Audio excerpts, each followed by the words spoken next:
उत्तराखंड राज्य के चमोली जिले में सरस्वती और अलकनंदा नदी के संगम स्थान पर बसा हुआ है ये खूबसूरत सा माना गांव, जो कि अपने प्यारे भारत देश का ये पहला गांव कहलाता है और इसी माना गांव से स्वर्ग की ओर जाने का रास्ता है। जी हाँ, महाभारत का युद्ध होने के बाद सभी पंच पांडव इसी रास्ते से स्वर्ग की ओर गए थे और सरस्वती नदी के उस पार जाने के लिए महाबली भीम ने जिस बड़ी सी पत्थर के चट्टान को उठाकर नदी के ऊपर रखा था, वो चट्टान आपको आज भी यहाँ पर देखने को मिलती है। और इसी गांव में भगवान गणेश जी की एक प्राचीन गुफा है। वहीं पर स्वयं भगवान गणेश जी ने अपने हाथों से महाभारत को लिखा था और यहाँ पर ऋषि महर्षि वेद व्यास जी की ये 5330 वर्ष पूर्व की एक रहस्यमय गुफा है। ये है वासुधारा फॉल। माना जाता है कि इस वासुधारा की एक भी पानी की बूंद पापी आत्मा के ऊपर नहीं गिरती। ये सिर्फ जो पुण्य आत्मा है उन्हीं को इसके दर्शन होते हैं। इस माना गांव के बुजुर्गों की बात अगर माने तो सबसे पहले आपको गणेश गुफा, फिर व्यास गुफा, फिर भीम पुल और सबसे आखिर में आपको वासुधारा के दर्शन करने होते हैं। तो चलिए चलते हैं इस खूबसूरत गांव के सफर में। केदारनाथ धाम में ज्योतिर्लिंग के दर्शन करने के बाद वहां से हम निकल पड़े बद्रीनाथ जी की ओर और सोनप्रयाग से बद्रीनाथ का 210 किलोमीटर का सफर है और इस 7 से 8 घंटे के सफर में आपको प्रकृति के सुंदरता के साथ ही में रास्ते से जाते वक्त आपको प्रकृति के विकराल रूप का भी दर्शन हो जाता है। तो कुछ इस तरह से आप इस खूबसूरत नज़ारों को देखते हुए बद्रीनाथ जी के धाम में पहुंच जाओगे और बद्रीनाथ जी के मंदिर में दर्शन करने के बाद सभी भक्तगण निकल पड़ते हैं माना गांव की ओर। और बद्रीनाथ से माना गांव का ये 3.5 किलोमीटर का सफर बहुत ही सुहाना होता है, क्योंकि रास्ते से सफर करते वक्त आपको इन खूबसूरत स्वर्गारोहिणी पर्वत के ऊपर ये बर्फीली चोटियां नजर आएगी और थोड़ा सा आगे आने के बाद आपको यहाँ पर ये माना गांव का सबसे पहला एंट्री गेट नजर आएगा। इस गेट से अंदर जाने के बाद आपको ऐसा एहसास होगा कि मानो आप किसी अलग ही दुनिया में आ चुके हैं, क्योंकि यहाँ की प्रकृति है ही इतनी खूबसूरत। इस गांव में रहने वाले रोम्पा जनजाति के मारछा लोग हैं और ये पहले भेड़ बकरी का पालन करना ही ये एकमात्र इनका पेशा हुआ करता था। और इस माना गांव ने अपने खूबसूरती के साथ में ही अपनी कला और संस्कृति को आज भी बरकरार रखा हुआ है और इसकी झलक आपको इस गांव के हर एक दीवारों पर देखने को मिलती है। 60 से 70 घर वाले इस माना गांव से मात्र 26 किलोमीटर के दूरी पर भारत और तिब्बत की सीमा है और यही से अपने भारत भूमि की शुरुआत होती है। इसीलिए सीमा सड़क संगठन यानी BRO ने इस गांव को इंडिया का फर्स्ट विलेज घोषित किया है। ये है गणेश गुफा और इस गणेश गुफा की कहानी महाभारत और ऋषि वेद व्यास जी से जुड़ी हुई है। इसीलिए इस गुफा को ऐतिहासिक महत्व के साथ ही में धार्मिक महत्व भी प्राप्त है और ये गुफा माना गांव के प्रकृति के सुंदरता में और शांत वातावरण में बसी हुई है। और माना जाता है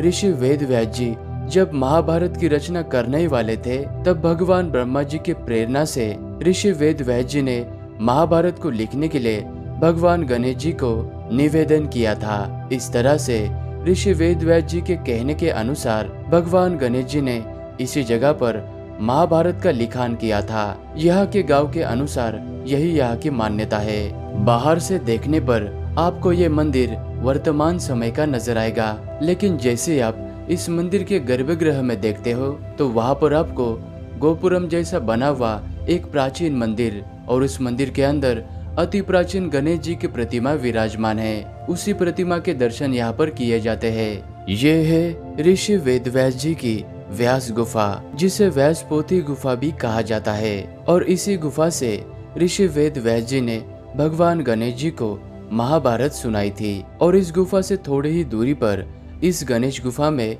गणेश जी ने अपने हाथों से महाभारत को लिपिबद्ध किया था। महर्षि वेद व्यास जी ने स्वयं अपने हाथों से 18 पुराणों के साथ ही में कई सारी पोथियां भी लिखी थी और उन्होंने ही वेदों को 4 भागों में विभाजित किया था। और इस गुफा में वेदव्यास जी के साथ में ही उनके पुत्र शुकदेव और साथ में वल्लभाचार्य और विष्णु जी की प्रतिमा यहाँ पर विराजमान है। गुफा के इन चट्टानों को देखने के बाद हमें ऐसा लगता है कि मानो ये किसी किताब या किसी ग्रंथ के पन्नों को एक के ऊपर एक रखा गया हो। और यहाँ के मान्यता के अनुसार ये महाभारत महाकाव्य का वो हिस्सा है जिसे सिर्फ गणेश जी और वेदव्यास जी जानते थे। वेदव्यास जी ने अपने शक्तियों का प्रयोग करके उस हिस्से को पत्थर में परिवर्तित कर दिया था। व्यास गुफा में दर्शन करने के बाद अभी हम आगे बढ़ते हैं भीम पुल और सरस्वती नदी के उद्गम स्थान की ओर। और गांव के इस रास्ते से चलकर जाते वक्त आपको यहाँ पर सरस्वती नदी बहुत ही खूबसूरती से बहते हुए नजर आती है। पूरे भारतवर्ष में आपको इसी माना गांव के पास में साक्षात सरस्वती मैया के दर्शन होते हैं। पंच पांडव जब अपने स्वर्गारोहण की यात्रा की ओर जा रहे थे तब रास्ते के बीच में सरस्वती नदी के उस पार जाने के लिए महाबली भीमसेन ने एक बड़ी सी विशाल पत्थर की शिला को सरस्वती नदी के ऊपर रखकर प्राकृतिक पुलिया का निर्माण किया था। वो पत्थर की शिला आपको आज भी यहाँ पर देखने को मिलती है। इस शिला को भीम शिला या फिर भीम पुलिया भी कहा जाता है। ठीक इसी जगह पर सरस्वती नदी का उद्गम स्थल माना जाता है। और सरस्वती नदी अपने उद्गम स्थान से कुछ ही दूर जाकर बद्रीनाथ जी के मंदिर से पहले अलकनंदा नदी में मिल जाती है। और इसी अलकनंदा और सरस्वती नदी के संगम को केशव प्रयाग के नाम से जाना जाता है। माँ सरस्वती के इस प्रतिमा के पास से ही निरंतर रूप से एक जल की धारा बहती है, जिसे आप ग्रहण भी कर सकते हैं और बोतल में भरकर अपने घर पर भी लेकर जा सकते हैं। सरस्वती नदी को एक लुप्त हो गई नदी भी माना जाता है, क्योंकि ऋषि वेदव्यास जी महाभारत और काव्य का जब रचना कर रहे थे तब सरस्वती नदी के शोर से उनके कार्य में बाधा उत्पन्न हो रही थी। इसी कारण से महर्षि वेदव्यास जी ने सरस्वती नदी को श्राप दिया था कि सरस्वती यहाँ से आगे लुप्त हो जाए। इसी वजह से थोड़ा सा आगे जाकर ही सरस्वती नदी गुप्त रूप से बहती है। चलिए यहाँ से आगे बढ़ते हैं वासुधरा वाटरफॉल की ओर। और वासुधरा वाटरफॉल तक जाने के लिए आपको स्वर्ग तक जाने वाले इसी रास्ते से चलकर वाटरफॉल तक जाना होता है। जी हाँ, यहाँ के गांव के मान्यता के अनुसार इसी रास्ते से पंच पांडव स्वर्ग की ओर गए थे। इसी कारण से इस गांव में आपको ये स्वर्गारोहण प्रवेश द्वार के साथ ही में पंच पांडवों की यहाँ पर प्रतिमा लगाई हुई नजर आएगी। माना जाता है कि स्वर्गारोहण की यात्रा करते हुए इसी रास्ते में द्रौपदी के साथ ही में 4 पांडव भाई अर्जुन, नकुल, भीम, सहदेव, इन्होंने यात्रा करते वक्त इसी रास्ते में अपने अपने प्राणों को त्याग दिया था। और आखिर में युधिष्ठिर जीवित स्वर्ग तक पहुंच पाए थे, वो भी एक श्वान के साथ में।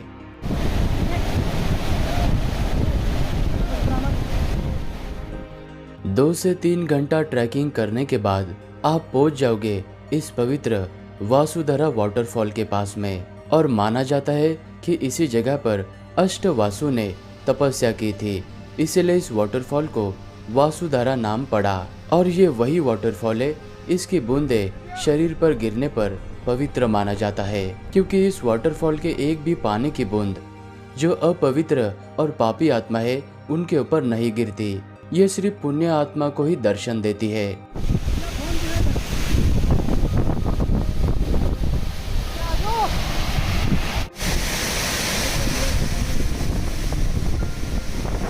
ये पवित्र वासुधारा का जल रीलकुंड पर्वत से अलग अलग धाराओं से बहता हुआ और इन पहाड़ों के ऊपर उगे हुए प्राकृतिक रूप से जड़ी बूटी से टकराते हुए ये वाटरफॉल यहाँ पर आता है।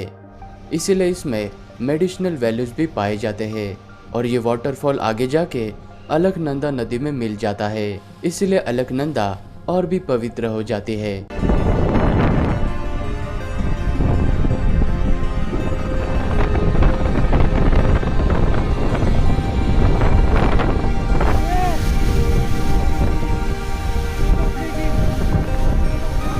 और एक बात तो मैं आपको बताना भूल ही गया, इस माना गांव में जो लोग रहते हैं वो हर साल 16 नवंबर के बाद में इस गांव को खाली करके वो अपने दूसरे गांव जो कि गोपेश्वर के पास में बसा हुआ है वहाँ पर चले जाते हैं, क्योंकि यहाँ पर जब सर्दियों का सीजन आता है उस वक्त यहाँ पर बिल्कुल टेम्परेचर माइनस में चला जाता है। तब इस गांव में रहना बहुत ही मुश्किल हो जाता है। इस माना गांव के लोगों के द्वारा जो भी कथाएं और कहानियां बताई गई है, उन्हीं कहानियों को मैंने आपके सामने इस वीडियो के माध्यम से प्रस्तुत किया है।